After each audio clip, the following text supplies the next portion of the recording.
एक बार के लिए कल्पना कीजिए कि पूरा ब्रह्मांड जीवन से भरा हुआ है।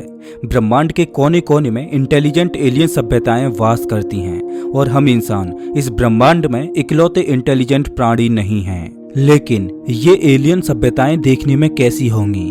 क्या हम उनके साथ बातचीत कर सकते हैं? और क्या हो कि वो एलियन सभ्यताएं हमसे ज्यादा बुद्धिमान हों और हमारे लिए खतरनाक हों? दरअसल मूवीज में हमें दिखाया जाता है कि कैसे एलियंस हमसे ज्यादा बुद्धिमान होते हैं और वे धरती पर अपनी हुकूमत जताने आ जाते हैं। लेकिन क्या सच में ऐसा हो सकता है कि अगर हमारे किसी पड़ोसी तारे के ग्रह पर इंटेलिजेंट एलियन सभ्यता वास करती हो और वो पृथ्वी पर आकर तबाही मचाने लगे? और क्या सच में अगर कोई इंटेलिजेंट एलियन सभ्यता हमारे पड़ोसी तारामंडल में मौजूद भी है तो क्या वे कभी धरती पर आ पाएंगे? अगर हम पहले सवाल की बात करें तो ये तो जाहिर है कि हमारे एलियन मेहमान कोई मिल गया मूवी के जादू की तरह दोस्ती के इरादे से तो आएंगे नहीं, क्योंकि जो इंटेलिजेंट होता है वो कम बुद्धिमान लोगों या जीवों पर राज करता है। अगर हम अपनी ही बात करें तो साक्ष्य हमारे सामने ही है। हम जानवरों के साथ कैसा सलूक करते हैं? हमने जानवरों के घरों यानी जंगलों को काटकर वहां भी अपनी हुकूमत कायम कर ली। जानवरों को हमने अपने मनोरंजन के लिए चिड़ियाघरों और पिंजरों में कैद कर लिया। ऐसा लगता है कि पृथ्वी पर इंसानों के अलावा किसी और जीव को मदर नेचर का आनंद उठाने की आजादी है ही नहीं। अब जरा आप खुद ही सोचकर देखिए कि अगर कोई ऐसा प्राणी आ जाए जो हमसे भी ज्यादा बुद्धिमान और ताकतवर हो तो वो हमारे साथ क्या सलूक करेगा? जाहिर है कि वो प्राणी भी हमारे साथ वही सलूक करेंगे जो हम जानवरों के साथ करते हैं। लेकिन अब सवाल ये आता है कि चलो ठीक है कि अगर कोई एलियन सभ्यता पृथ्वी पर आ गई तो वो हमारे साथ क्या करेगी? लेकिन सवाल तो ये है कि कोई एलियन सभ्यता पृथ्वी पर आएगी ही क्यों? और इसका सीधा सा जवाब है रिसोर्सेज। जिस तरह से हम इंसान पृथ्वी से ऊर्जा और अन्य रिसोर्सेज का खनन कर रहे हैं और ये स्रोत हमारे लिए कम होते जा रहे हैं, और एक दिन ऐसा आएगा कि जब पृथ्वी के रिसोर्सेज खत्म होने की कगार पर होंगे तब हम भी नए रिसोर्सेज की तलाश में ऐसे ग्रहों की तलाश करेंगे जिन पर भरपूर ऊर्जा के स्रोत छुपे हों और उस ग्रह पर परिस्थिति हमारे रहने के अनुकूल हो। जब पृथ्वी के रिसोर्सेज खत्म होंगे तो जाहिर तौर पर हमें पृथ्वी जैसे किसी अन्य ग्रह पर जाना ही पड़ेगा, अन्यथा हमारी प्रजाति विलुप्त हो जाएगी। और अगर बाई चांस हमें ऐसा कोई ग्रह मिल भी जाता है जहां की परिस्थितियां पृथ्वी की ही तरह हों और वहां ऊर्जा के भंडार हों, तो भले ही उस ग्रह पर पहले से कोई एलियन सभ्यता वास क्यों ना कर रही हो, हम फिर भी उनसे युद्ध लड़कर उस ग्रह को हथियाने की कोशिश करेंगे, क्योंकि बिना रिसोर्सेज के हमारी सभ्यता तो वैसे भी विलुप्ति की कगार पर होगी। तो अपने आप को बचाने के लिए अगर हमें युद्ध भी लड़ना पड़ जाए तो वो हमारे लिए कोई बड़ी बात नहीं होगी। अगर आपने हॉलीवुड की अवतार मूवी को देखा है तो आपने देखा होगा कि कैसे हम इंसान रिसोर्सेज को पाने के चक्कर में उस ग्रह को तबाह कर देते हैं। हालांकि वो तो सिर्फ एक मूवी ही है, लेकिन सच्चाई कुछ ऐसी ही होगी, क्योंकि इतना सारा खर्चा करने के बाद हम दूसरे ग्रहों पर जाएं तो हम वहां के लोगों से हाय बोलकर तो आएंगे नहीं। अगर हमारी ये सोच हो सकती है तो परग्रहियों की क्यों नहीं? अगर कोई एलियन सिविलाइजेशन कम रिसोर्सेज की वजह से विलुप्ति की कगार पर होगी और अगर उन्हें पृथ्वी के बारे में पता चलता है तो वो यहाँ पर क्यों नहीं आना चाहेंगे? और जो सभ्यता अपने प्लैनेट से चलकर हमारे प्लैनेट तक पहुंच सकती है तो जाहिर है कि उनकी टेक्नोलॉजी हमसे तो ज्यादा ही एडवांस होगी और उनके लिए हमारी टेक्नोलॉजी सिर्फ बच्चों के खिलौनों के समान होगी, क्योंकि एक ग्रह से दूसरे ग्रह तक कई प्रकाश वर्षों का सफर तय करके वही सभ्यता आ सकती है जिसकी टेक्नोलॉजी बेहद एडवांस हो। जब वैज्ञानिक एलियंस के लिए पृथ्वी से सिग्नल भेज रहे थे तब महान वैज्ञानिक स्टीफन हॉकिंग्स ने इस चीज का विरोध किया था कि हमें एलियंस के लिए सिग्नल नहीं भेजने चाहिए, क्योंकि हमारे सिग्नल अगर ऐसी सभ्यता ने रिसीव कर लिए जो तकनीकी तौर पर इतने एडवांस हों कि वो गैलेक्सी में कहीं भी बहुत तेज रफ्तार से आ जा सकें तो वो हम पर आक्रमण भी कर सकते हैं। ये तो वही बात हो गई कि आ बैल मुझे मार। खैर, अब सवाल ये आता है कि इस बात की संभावना कितनी है कि कोई एलियन सभ्यता पृथ्वी पर आ पाए और क्या हम कभी परग्रहियों से मिल पाएंगे? जानने के लिए इस वीडियो को आखिर तक देखते रहिए। नमस्कार दोस्तों, मैं हूं श्याम तोमर, स्वागत करता हूं आपका इस वीडियो में। ये है हमारी मिल्की वे गैलेक्सी, जो कि अरबों तारों का घर है और इन्हीं में से एक छोटे से हिस्से में हमारा तारा है जिसे हम सूर्य कहते हैं। हमारा सूर्य भी अन्य अरबों तारों की तरह ही इस गैलेक्सी में भ्रमण कर रहा है और हमारे इस सूर्य का चक्कर लगा रहा है एक छोटा सा प्लैनेट जिस पर हम रहते हैं, जो हमारा घर है पृथ्वी। मिल्की वे गैलेक्सी में अन्य तारामंडलों में भी ऐसे ही असंख्य ग्रह हैं जो अपने अपने तारों का चक्कर काट रहे हैं। ये बात सच है कि हमारे तारामंडल में हमारा ग्रह खास है, लेकिन ये भी सच है कि मिल्की वे गैलेक्सी में हमारा ग्रह इकलौता खास ग्रह भी नहीं है। मिल्की वे गैलेक्सी में असंख्य ग्रह अपने अपने तारों का चक्कर काट रहे हैं और इस ब्रह्मांड में सिर्फ मिल्की वे गैलेक्सी ही इकलौती गैलेक्सी नहीं है। ब्रह्मांड अरबों खरबों आकाश गंगाओं से भरा पड़ा है, जिनमें असंख्य आकाश गंगाएं तो हमारी मिल्की वे से भी बड़ी हैं और अरबों खरबों आकाश गंगाओं के झुंड में एक छोटी सी जगह में हमारी आकाश गंगा मिल्की वे भ्रमण कर रही है। अब जरा सोचकर देखिए कि इतने विशाल ब्रह्मांड में हमारा अस्तित्व क्या है। अगर हम ब्रह्मांड के संदर्भ में बात करें तो हमारा सूर्य ब्रह्मांड में महज रेत के एक छोटे से कण के समान है। ब्रह्मांड इतना विशाल है कि इसकी दूरियों को माइल या किलोमीटर में मापना संभव ही नहीं है। इस दूरी को तो प्रकाश वर्षों में मापा जाता है। एक प्रकाश वर्ष वो दूरी होती है जिसे प्रकाश एक साल में पार करता है और प्रकाश की स्पीड है 2,99,792 किलोमीटर प्रति सेकेंड, यानी लगभग 3 लाख किलोमीटर प्रति सेकेंड। इस रफ्तार से प्रकाश एक साल में जो दूरी तय करता है वो होती है 1 प्रकाश वर्ष। अब जरा सोचकर देखिए कि इतनी तेज रफ्तार से प्रकाश हमारी मिल्की वे गैलेक्सी के एक छोर से दूसरे छोर की ओर चले तो प्रकाश को भी मिल्की वे गैलेक्सी के दूसरे छोर तक पहुंचने में 1 लाख सालों का वक्त लगेगा। इसका मतलब ये है कि हम रात में तारों के जिस प्रकाश को देखते हैं तो वो प्रकाश तारों से कई हजार साल पहले निकला होगा, तब जाके वो हम तक पहुंच पाया है। और दूसरी आकाश गंगाओं से प्रकाश को हम तक पहुंचने में अरबों साल लग जाते हैं। मतलब पृथ्वी पर आज वो प्रकाश पहुंच रहा है जब पृथ्वी का जन्म भी नहीं हुआ था, उससे पहले ही वो प्रकाश वहां से निकल चुका था और उस प्रकाश को हम तक पहुंचने में अरबों सालों का वक्त लग गया।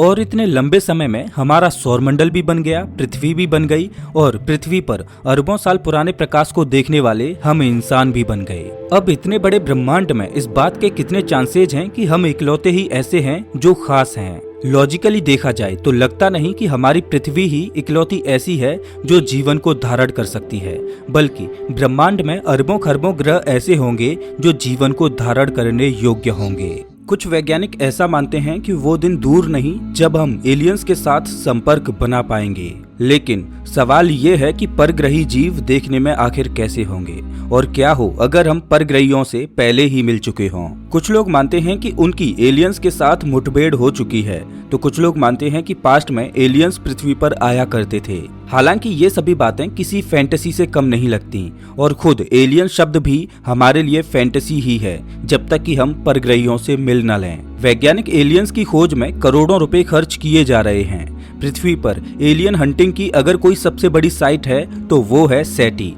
यानी search for extra terrestrial intelligence, जो कि कैलिफोर्निया में स्थित है। सेटी में इस समय दुनिया के सबसे बेहतरीन दिमाग काम कर रहे हैं और सेटी के वैज्ञानिक अंतरिक्ष में होने वाली हर एक छोटी से छोटी गतिविधि पर नजर बनाए हुए हैं। सेटी इंस्टीट्यूट में लगे बड़े बड़े एंटीना यूनिवर्स में घूम रहे रेडियो सिग्नल्स की खोज कर रहे हैं जो किसी परग्रही सभ्यता द्वारा छोड़े गए होंगे। दरअसल वैज्ञानिक मानते हैं कि रेडियो सिग्नल कम्युनिकेशन का एक पावरफुल सोर्स है। दरअसल रेडियो सिग्नल एनर्जी वेव्स होती हैं जो हर एक डायरेक्शन में रेडिएट होती हैं। जैसे रेडियो सिग्नल रेडिएट होकर हमारे घरों में रेडियो और टीवी सेट्स तक पहुंचते हैं, तो इस प्रोसेस में कुछ रेडियो सिग्नल स्पेस में भी चले जाते हैं। आज भी यूनिवर्स में वो सारे रेडियो सिग्नल ट्रेवल कर रहे हैं जो सालों पहले पृथ्वी पर ब्रॉडकास्ट हुए थे और आज भी ब्रॉडकास्ट हो रहे हैं। जब पहली बार टीवी पर कोई टीवी प्रोग्राम टेलीकास्ट किया गया था, उसके रेडियो सिग्नल आज भी स्पेस में ट्रेवल कर रहे हैं। जब पहली बार इंसानों ने चांद पर कदम रखा था, तो नील आर्मस्ट्रांग के द्वारा बोली गई सारी बातें कहीं न कहीं स्पेस में रेडियो सिग्नल्स के द्वारा आज भी ट्रेवल कर रही हैं। जब इंडियन क्रिकेट टीम ने वर्ल्ड कप को उठाया था, उस मैच का प्रसारण भी रेडियो सिग्नल्स के रूप में स्पेस में कहीं पर अभी भी ट्रेवल कर रहा है। कहने का मतलब पृथ्वी पर अभी तक जितने भी रेडियो सिग्नल रेडिएट किए गए हैं वो सभी आज भी यूनिवर्स में कहीं न कहीं ट्रेवल कर रहे हैं और हमेशा करते रहेंगे जब तक कि उन सिग्नल्स की इंटेंसिटी बिल्कुल खत्म न हो जाए। अब जरा एक बार के लिए कल्पना कीजिए कि हमसे कुछ प्रकाश वर्ष दूर किसी तारामंडल में कोई इंटेलिजेंट एलियन सभ्यता मौजूद है और उन्होंने भी परग्रही बुद्धिजीवियों से संपर्क करने के लिए हमारी सेटी की ही तरह बड़े बड़े रेडियो एंटीना लगा रखे हैं। अब जाहिर है कि जब से हमने रेडियो सिग्नल्स को समझा है तब से अभी तक अरबों खरबों रेडियो सिग्नल्स को हम रेडिएट कर चुके हैं और हमारे द्वारा छोड़े गए सारे सिग्नल्स अंतरिक्ष में ट्रेवल कर रहे हैं। और मान लो कि हमारे सिग्नल्स ट्रेवल करते हुए उसी तारामंडल में पहुंच जाते हैं जहां पर एलियंस ने स्पेस से आने वाले सिग्नल्स को पकड़ने के लिए बड़े बड़े रेडियो टेलीस्कोप लगा रखे हैं। अब जाहिर है कि हमारे रेडियो सिग्नल्स जब तक एलियंस के पास पहुंचेंगे तब तक वो बहुत ज्यादा वीक हो चुके होंगे, लेकिन उन वीक रेडियो सिग्नल्स को भी वो एलियन सिविलाइजेशन एम्पलीफाई करके उनमें छुपी इंफॉर्मेशन को प्राप्त कर पाएंगे। जैसे कि मान लो कि साल 2011 में टीम इंडिया ने क्रिकेट का वर्ल्ड कप जीता था, तो उसका जो फाइनल मैच रेडियो सिग्नल्स के द्वारा लाइव टेलीकास्ट किया गया था, तो वो रेडियो सिग्नल्स जब उन परग्रहियों के पास पहुंचेंगे तो वो उन वीक रेडियो सिग्नल्स को एम्पलीफाई करके उसी क्रिकेट मैच को अपने यहाँ पर टेलीकास्ट कर पाएंगे। हालांकि स्पेस में मौजूद नॉइज की वजह से उस मैच की बहुत सी इंफॉर्मेशन लॉस्ट हो चुकी होगी। ये साइंस फिक्शनल जरूर लगता है, लेकिन कहीं न कहीं ऐसा पॉसिबल हो सकता है। इसी चीज को ध्यान में रखते हुए हमारे वैज्ञानिक सेटी में लगे बड़े बड़े एंटीनाओं की मदद से अंतरिक्ष से आने वाले वीक से वीक सिग्नल्स को भी ढूंढ रहे हैं, क्योंकि अगर कोई दूसरी परग्रही सभ्यता रेडियो सिग्नल्स को इस्तेमाल करती है तो उनके रेडियो सिग्नल भी स्पेस में रेडिएट जरूर हुए होंगे और कभी न कभी वो सिग्नल्स ट्रेवल करके हम तक जरूर पहुंचेंगे। बस हमें उसी का इंतजार है, लेकिन कब तक? क्योंकि अभी तक तो वैज्ञानिकों को ऐसे कोई भी सिग्नल प्राप्त नहीं हुए जो ये साबित कर सकें कि वो सिग्नल आर्टिफिशियली क्रिएटेड हो सकते हैं। हालांकि वैज्ञानिकों ने कई बार अंतरिक्ष से आने वाले सिग्नल्स को डिटेक्ट किया है, जैसे कि फास्ट रेडियो बर्स्ट इत्यादि, लेकिन कहीं न कहीं वैज्ञानिक ये मानते हैं कि वो सिग्नल्स आर्टिफिशियली क्रिएटेड नहीं हो सकते, बल्कि वो किसी नेचुरल सोर्स से पैदा हुए होंगे। और वाव सिग्नल के बारे में भी वैज्ञानिकों का ऐसा ही कुछ मत है। हालांकि अभी तक हमें एलियंस के कोई भी सिग्नल रिसीव नहीं हुए, तो इसके भी कुछ कारण हो सकते हैं। जैसे कि सबसे बड़ा कारण तो स्पीड लिमिट ही है। जैसा कि हम जानते हैं कि ब्रह्मांड में सबसे तेज लाइट ही ट्रेवल कर सकती है और उसी रफ्तार से रेडियो सिग्नल भी ट्रेवल करते हैं। अब हो सकता है कि जिस तरह से हमने कुछ ही दशक पहले से ही रेडियो सिग्नल्स पर कमांड हासिल की है, तो ये भी तो हो सकता है कि हमारे नजदीकी तारामंडलों में मौजूद बुद्धिमान सभ्यता ने भी हमारे साथ ही रेडियो सिग्नल्स का ज्ञान प्राप्त किया हो। तो वो हमसे इतने दूर हैं कि उनके सिग्नल अभी तक हम तक नहीं पहुंच पाए। ये भी हो सकता है कि उन सिविलाइजेशंस को अभी तक ये ही नहीं पता हो कि रेडियो सिग्नल्स आखिर होते क्या हैं और वो अभी वैज्ञानिक तौर पर धीरे धीरे विकसित हो रहे हों। या फिर ये भी संभव है कि कोई सिविलाइजेशन हमसे हजारों साल पहले से ही रेडियो सिग्नल्स को इस्तेमाल कर रही हो, लेकिन वो हमसे इतने दूर हैं कि उनके द्वारा रेडिएट किए गए रेडियो सिग्नल्स अभी तक हम तक पहुंचे ही नहीं। अगर वो सभ्यता गैलेक्सी के दूसरे छोर पर मौजूद होगी तो भी उसके द्वारा रेडिएट हुए सिग्नल्स को हम तक पहुंचने में 1 लाख सालों का वक्त लगेगा। और अगर मानकर चलें कि गैलेक्सी के दूसरे छोर पर मौजूद सभ्यता 1 लाख साल पहले से ही रेडियो सिग्नल्स इस्तेमाल कर रही है, तो हो सकता है कि आने वाले कुछ ही सालों में हम उनके सिग्नल्स को डिटेक्ट कर पाएं और उन्हें डिकोड भी कर पाएं। एक संभावना ये भी हो सकती है कि दूसरी एलियन सभ्यताओं के सिग्नल हम तक पहुंच तो रहे हैं, लेकिन कई 100 प्रकाश वर्ष से वो सिग्नल हम तक ट्रेवल होकर आ रहे हैं, तो वो बहुत ही वीक हो गए हों। इतने वीक कि हमारी सेटी में लगे बेहद सेंसिटिव एंटीना भी उन सिग्नल्स को नहीं पकड़ पा रहे हों। एक संभावना ये भी हो सकती है कि परग्रही बुद्धिमान सभ्यता हमारी तरह कम्युनिकेशन के लिए रेडियो सिग्नल्स का इस्तेमाल ही नहीं करती हो, बल्कि वो किसी और तकनीक की मदद से कम्युनिकेट करते हों और उनकी कम्युनिकेशन टेक्नोलॉजी को डिकोड करने के लिए हमारे पास कोई यंत्र ही ना हो। खैर, संभावना कुछ भी हो सकती है, लेकिन सेटी के वैज्ञानिक हर पल हमारे एलियन मेहमानों द्वारा भेजे गए सिग्नल्स का इंतजार कर रहे हैं और उम्मीद कर रहे हैं कि कभी न कभी तो उन्हें दूसरी दुनिया के प्राणियों के सिग्नल मिलेंगे।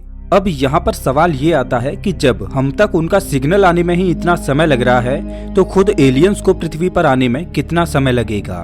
खैर, ये सवाल जितना सीधा लगता है, इसका जवाब उतना ही टेढ़ा है, क्योंकि इस सवाल के जवाब की भी कई संभावनाएं बनती हैं।